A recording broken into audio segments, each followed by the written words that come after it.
Welcome to another deep dive, and this time we're diving into fantasy, both on the page and on the screen. We're going to be looking at some pretty hot takes on epic fantasy adaptations, and how one author, Brandon Sanderson, is kind of stirring the pot, I guess you could say. Yeah, he's definitely become a bit of a lightning rod in this whole debate, hasn't he? Yeah, for sure. Our sources today are articles that are diving into Sanderson's critiques of shows like Rings of Power and The Wheel of Time, and get this, he's also facing backlash for his OWN recent book. So talk about irony, right? It's so fascinating how these things seem to come full circle. Okay, so let's start with Sanderson's take on these streaming adaptations. He doesn't really hold back. He pretty much says that these shows haven't quite figured out how to do epic fantasy well. What I think is so interesting is how his criticisms connect back to his own writing process. Yeah, that's a great point. So he calls out shows like Rings of Power, Wheel of Time, and Shadow and Bone for lacking a visionary filmmaker. And, he's not just talking about someone with like a really cool visual style. He's getting at something a lot deeper, I think. Yeah, I think for him it's about having someone at the helm who really understands the genre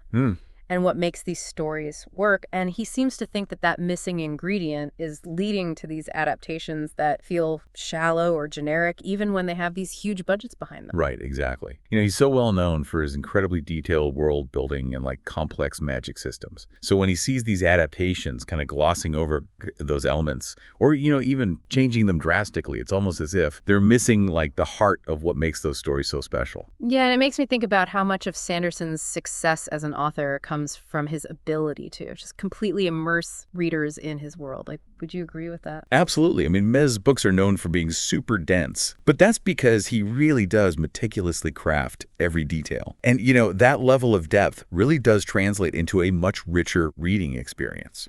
He's even said in interviews that he spends months, sometimes even years, developing his magic systems and making sure they have internal logic and consistency. Wow. So when he sees a show like Rings of Power, which, it had so much potential. When he sees it fall short, it's got to be. He even specifically said that Rings of Power, even with its insane budget and all that creative freedom, it just wasn't very good. Straight up. It's like they had all the right ingredients, but no one who knew how to cook. That's the perfect analogy. And he doesn't just stop at these general critiques. He actually uses The Witcher and Henry Cavill's departure as a kind of cautionary tale. It's almost as if he's saying, hey, when you have someone who really understands the source material and is passionate about it, you need to listen to them. Right. It really highlights that tension that could exist between like the studio executives and the creatives. Cable was very vocal about wanting the show to stay true to the books. And his exit, I think, is being interpreted by a lot of people as a sign that those concerns just weren't being heard. It really makes you wonder what happens behind the scenes in these adaptations, right? How much influence does the author really have versus the studio versus the showrunners? It seems like such a delicate balance to strike. It's like a high-stakes game of tug-of-war. Yeah. And the fans are the ones who are caught in the middle. Yeah, so we've got Sanderson sounding the alarm about this lack of vision in adaptations, but there's another group of critics who are saying that he's missing a key point. It's a big one. Oh yeah, the elephant in the room. This whole debate about diversity, equity, and inclusion in fantasy adaptations. Right, and they're pushing back against Sanderson, saying that shows like Rings of Power,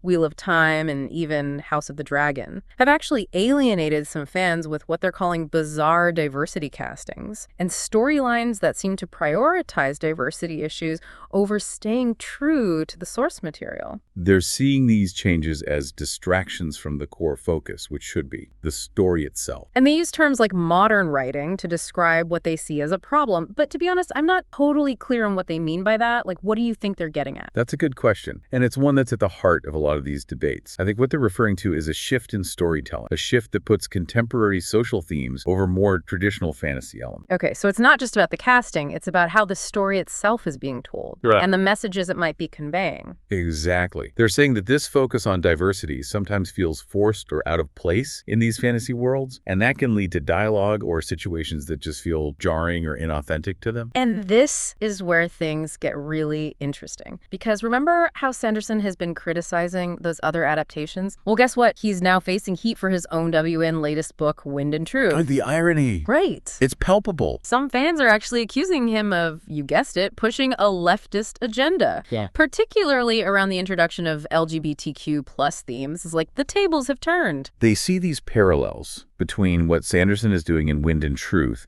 and what he's been criticizing in these adaptations. The argument is that both are prioritizing diversity over good storytelling. Some people are even making direct comparisons, saying, look, Sanderson is doing the same thing he's complaining about. And just to make things more spicy, one article even highlights a scene in Wind and Truth where a character actually uses the phrase, "that's racist." Now, in a modern setting, fine, no problem. But in a fantasy world, I don't know, it kind of takes you out of the moment a bit. It's a little jarring. Yeah, it's definitely a choice. It's sparked a lot of discussion online. Some people see it as a clumsy attempt to inject modern sensibilities into this fantasy setting. Others might say it's just a reflection of how language and social awareness evolve, even in these fictional worlds. It definitely adds another layer to this whole thing. But before we go any further, I want to bring in another voice. Author Isaac Young has a really interesting take on all of this. He suggests that the problem is actually bigger than just individual shows or authors. Right. He actually goes so far as to say, the West has destroyed the very things that would give a visionary vision. We can't do fantasy anymore because fantasy belongs to a particular people and place, and we have undermined that concept for decades. Whoa. Okay, so is he saying it's impossible to create truly great fantasy in today's world? It's a really bold statement for sure. And it definitely adds like a whole other dimension to this conversation. I think what he's getting at is this idea that fantasy, at its core, is rooted in a sense of wonder, myth, and tradition. And it seems like he's arguing that our modern world, which is so focused on, deconstruction and cynicism, has actually eroded those very foundations. So you're saying it's not just about specific creative choices, but about a larger cultural shift that's making it harder to capture that sense of magic and wonder that we might have found in older fantasy. Exactly. And, this ties back to Sanderson's initial criticism of these modern adaptations. Maybe the problem isn't just this lack of vision from individual filmmakers, but a deeper issue with the cultural context. The context where these stories are being adapted.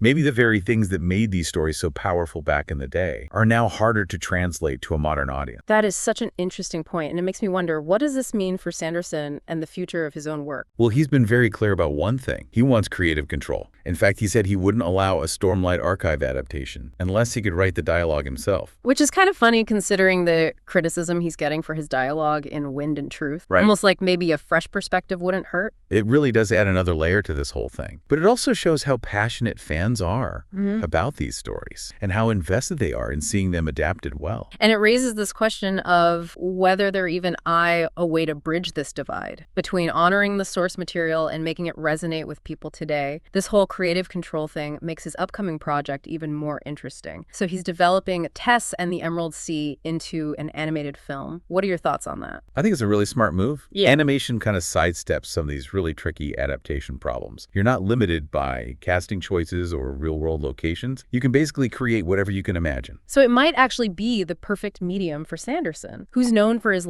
intricate world building and his complex characters. He can really let his imagination run wild. Exactly. And it'll be really interesting to see how he approaches adapting his own work to something visual. He said that he's being very hands-on with this project, so it will be a true reflection of his vision. So while these live-action fantasy adaptations seem to be stuck in this, whirlwind of controversy, maybe animation offers this more peaceful path. It definitely has a ton of potential. And with Sanderson at the helm, who knows what they might create. This is all so fascinating. It feels like we're at this turning point in how epic fantasy is being translated to the screen, but there's still so much to uncover. Absolutely. And that's what we'll be doing in the next part of our deep dive. We'll be exploring whether animation is really the key to unlocking the full potential of epic fantasy on screen. And we'll go even deeper into these complexities of adapting these beloved stories for a modern audience. Picking up where we left off, you brought up something that really got me thinking. Is animation the answer to all these epic fantasy adaptation problems? Yeah, it seems like kind of a sweet deal, No casting drama, no location scouting headaches. You can just literally build these entire worlds from scratch. And let's be real, fantasy is all about imagination, so it seems like a pretty natural fit. Makes you wonder why we haven't seen more of it. Right, why aren't there more epic fantasy animated adaptations? But I think part of it is maybe the perception of animation being, for kids, which is just such an outdated idea. Oh, totally. Look at shows like Arcane or Love, Death, and Robots. They're pushing the boundaries of what you can even do with animation, both visually A&D in terms of the stories they can tell, complex themes, mature content. Yeah. It's not just Saturday morning cartoons anymore. Yeah, for sure. And even going back a few decades, like there are some really great examples of animated fantasy films that hold up so well. Have you ever seen the animated Lord of the Rings movies from like the 70s and 80s? Yes, I have. They're a little rough around the edges visually. Yeah. Compared to what we can do now, obviously. But I think they capture the spirit of Tolkien's world in a way that maybe some of the more recent live-action adaptations haven't quite been able to do. There's just something about the art style and the tone that, I don't know, it just pulls you in. It's like animation allows for a different kind of immersion, one that's less about photorealism and more about capturing like the essence of the story. What do you think? Yeah, I think you're totally right. And, in a genre like epic fantasy, where world building and magic are so central, animation just gives you so much freedom to visually represent those things in ways that would be either impossible in live action or just ridiculously expensive. I know, right? Imagine all the amazing creatures and spells and landscapes in Sanderson's books just brought to life with the artistry and creativity of animation. It would be mind-blowing. Oh, totally. And it's not just about the visuals either. Animation also gives you more flexibility with pacing and tones. Like you can have these epic battles and huge sweeping vistas, but also have these moments of quiet intimacy and character development and do it all within the same film. Yeah, it's like you have this whole other set of tools to play with. Right. And let's not forget about humor. Animation can be incredibly funny. And I think that's often something that's missing from live-action fantasy adaptation, which tend to take themselves so seriously. Oh, yeah, for sure. You know that scene in Wind and Truth everyone's talking about, where the character yells, "That's racist!" Imagine that delivered by an animated character. Oh my God. It could be played for laughs, or it could be like this really poignant satire. Yeah, it's true. Animation can be a really powerful tool for social commentary, and sometimes in a much more subtle and nuanced way than live action. So yeah, I'm really excited to see what Sanderson does with Tess and the Emerald Sea. It feels like he's tapping into this whole new realm of possibilities, and honestly, I think it could be a game changer for epic fantasy adaptations. I agree. It really could be. It could open the floodgates for more animated fantasy, which I think would be amazing. But even if animation does become like the go-to for adapting these stories, there's still that challenge of balancing, staying true to the source material versus making it connect with a modern audience. Right, like that tension doesn't just magically disappear because you're working in a different medium. So what do you think is the key to finding that balance? Well, I think it starts with understanding what makes the source material so compelling in the first place. Like, what are the themes, the characters, the moments that really resonate with readers? Once you've identified those core elements, then you can start to think about how to translate those things to a new medium and to a new audience. So it's not about like slavishly recreating every little detail. It's more about capturing the essence of what makes that story work. Exactly. It's about finding the heart of the story. Yeah. And then using the tools of animation to bring that heart to life, but in a new way. And sometimes that might mean making changes, updating language, or even introducing new elements that weren't in the original. But those changes have to be made carefully, right? With respect for the source material. Oh, for sure. A very delicate dance. Makes you wonder if there's ever going to be like a truly universally loved adaptation. It seems like there's always going to be someone who feels like it's not faithful enough or that it's strayed too far from the original. It's just the nature of the beast, I guess. Everyone brings their own baggage and expectations, and it's just impossible to please everybody. But that doesn't mean we shouldn't try. Totally. And who knows, maybe Sanderson's Tess and the Emerald Sea will be the one that cracks the code. It could be. It definitely has the potential. Yeah. But even if it doesn't, I think it's a really positive sign that the world of fantasy adaptation is evolving. And I think that's a good thing. We need more experimentation, more creativity, more people willing to just push those boundaries of what's possible. Couldn't agree more. And speaking of pushing boundaries, let's circle back to that idea of modern writing that we were talking about earlier. It seems like there's just so much debate about what that even means and whether it's a good thing or a bad thing. What are your thoughts? Yeah, it's definitely a slippery term. I think people often use it to refer to any kind of writing that deviates from what some people consider to be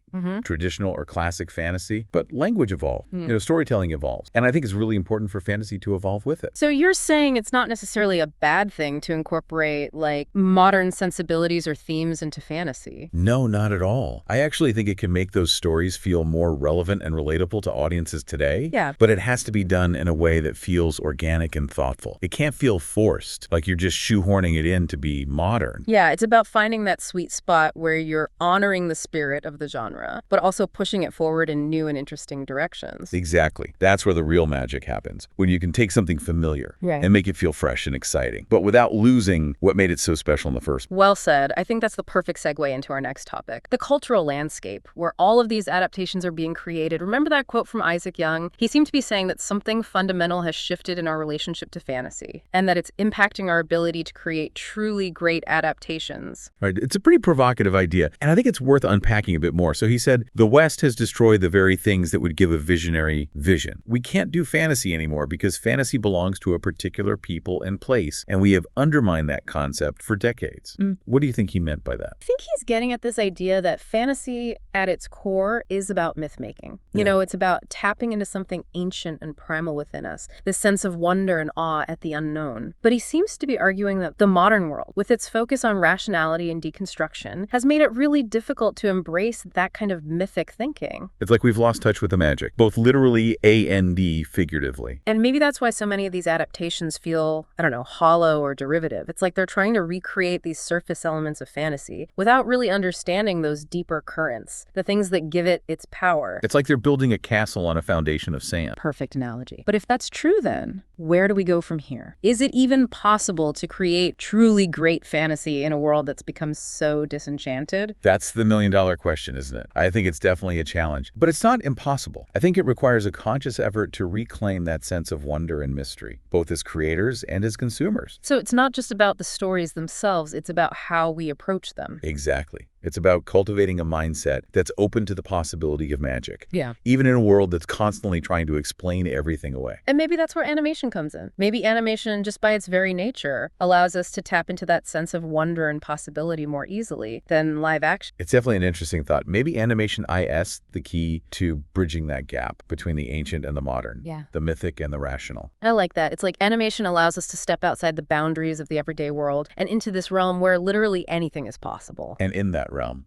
maybe, just maybe, we can rediscover the magic that we've lost. That is a beautiful thought. But unfortunately, we're running out of time for this part of the deep dive. What's something we can leave our listeners thinking about? Well, I think the main takeaway here is that this whole conversation about epic fantasy adaptations is a lot more complex than it might seem on the surface. You know, it's not just about special effects or who they cast. It's about grappling with some pretty fundamental questions about storytelling, representation, and our relationship to the mythic and the magical. You know, you're absolutely right. It really is more complex than it seems. Yeah, it's easy to get caught up in those surface level arguments.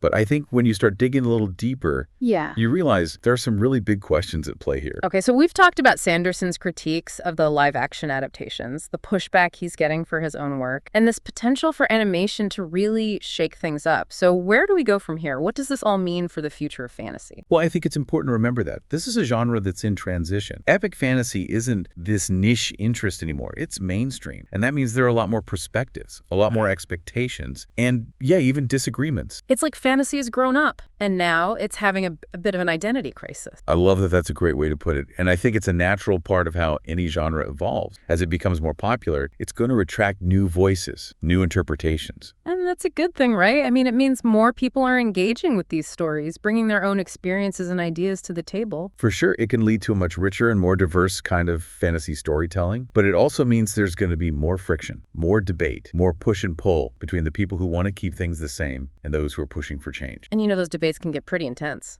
especially online. Oh, absolutely. It seems like everyone has a very strong opinion about what makes good fantasy. Yeah, the internet has definitely made those conversations louder. For better or worse, it can be great for fans to connect and share their passion, but it can also create these echo chambers where certain viewpoints just become really dominant. And I think that makes it even harder for creators to navigate all of this, especially when they're facing pressure from all sides. Right. It's like they're damned if they do and damned if they don't. Exactly. If they stay true to the source material, they get accused of being outdated or insensitive. But if they try to modernize the story or make it more diverse, then they get accused of betraying the fans. It's a really tough position to be in. So how do we move forward? How do we even have these conversations in a way that's productive and respectful, even when we disagree? That's the question, isn't it? I think it starts with recognizing that. There isn't one right answer. Yeah. You know, what one person might see as a betrayal, someone else might see as a positive change. It's all a matter of perspective. So we need to be more open to hearing different viewpoints, even if we don't agree with them. Exactly. It's about having those tough conversations, but with empathy and understanding. And it's about recognizing that fantasy, like any art form, is a reflection of the time it was created in. So maybe the key is to just embrace the evolution of the genre. Be open to those new voices and perspectives while still recognizing the value of the stories that came before. Yeah, I think you've got it. It's about finding that balance between honoring the past and embracing the future. And it's about remembering that at the heart of it all. Fantasy is about storytelling, It's about taking us to these amazing other worlds, introducing us to characters we'll never forget, Yeah. and making us feel things we never thought possible. That's the magic of fantasy, and we should never lose sight of that. So as we wrap up this deep dive, what are you walking away with? What's the big takeaway for you? You know what's really stayed with me is this idea that fantasy is kind of a mirror to our own world. And a lot of these debates we're having, they're really just reflections of our own anxieties and aspirations as a culture. It's a good reminder that even in these fantastical worlds, we're still grappling with real human issues. That's such an important point, and I think it's something for all of us to think about as we continue to engage with these stories, whether we're reading them, watching them, or even just imagining them ourselves. Exactly. And I think the more we have these open and honest conversations, the more likely we are to create a future for fantasy that's both inclusive and imaginative, respectful of its roots, but also boldly pushing forward into new territory. I couldn't have said it better myself. So there you have it, folks. A deep dive into the world of epic fantasy, where dragons and magic systems clash with modern sensibilities and passionate debates. We've explored the criticisms, the controversies, and the possibilities, and hopefully we've left you with more questions than answers. Because at the end of the day, that's what good storytelling does. It makes us curious, it challenges our assumptions, and it leaves us wanting more. And on that note, we'll leave you to ponder the future of fantasy. What kind of worlds do you want to see? What stories are waiting to be told? We encourage you to keep those discussions going, explore different perspectives, and maybe even challenge your own assumptions along the way. Thanks for joining us on this journey. And as always, keep those minds curious and those imaginations fired up.